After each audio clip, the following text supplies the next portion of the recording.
Hello again. I'm back with another 5-axis upgrade for this is my what has become like the 4th or 5th rendition of my CNC router labeled Effer. I have the 5-axis head apart because I'm doing what I hope to be the second to last upgrade, and we will go, and here's some planetary NEMA 17s. I'll go talk about that.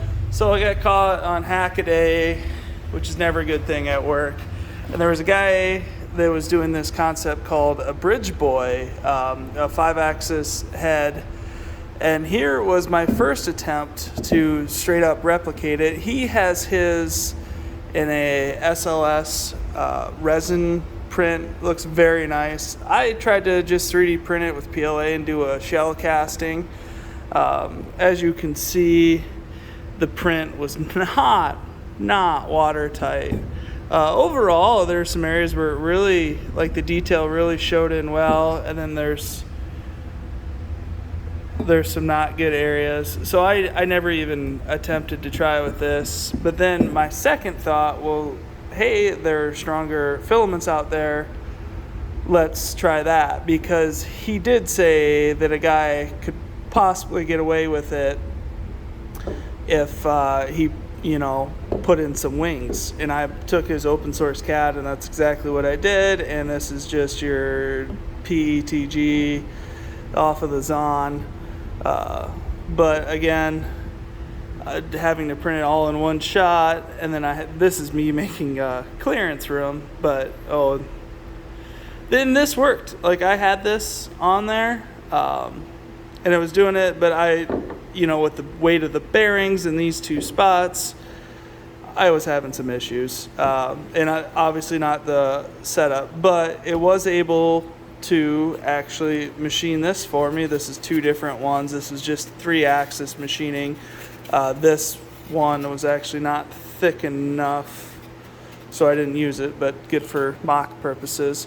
And so with that, I went and coated that and lost foam sand cast it. There are some inclusions. I'm working on my dip coating, but where you can see, it still has the ash from the lost foam process, but the detail is right there. And so that's exciting. But then you got to finish machine these, and I've got my now rebuilt or remade working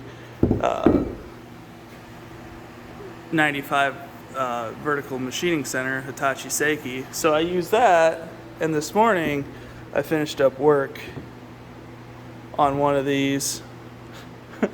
And I'm pretty stoked about it. The bearing fitment, yes, I already put the bearings in. I had to know, when you machine stuff to that tolerance, you just got to know if it works or not. But overall, it turned out really well. This was actually the worst of the two castings. I wanted, if I was going to screw up, on the bad one. But now that it turned out, I kind of like the impurities of it. Like this one, I did not dip coat it at all. I just dropped it straight in the sand and went for it. And it's got some schmooey spots for sure. I hit it with the wheel, but overall, I am very happy. And this took a bit to figure out, but the tool path, that is. But it worked. It turned out really well. Here, I've got a spare belt. The match is just right on. So yeah, working on, getting some tapped holes finished up, and then getting some things cleaned up like that. But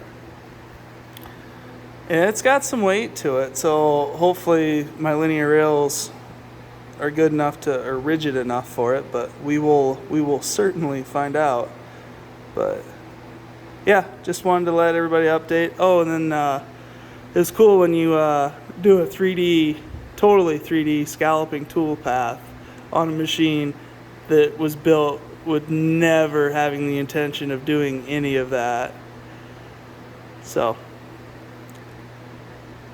I'll get this in, and hopefully we'll have another video.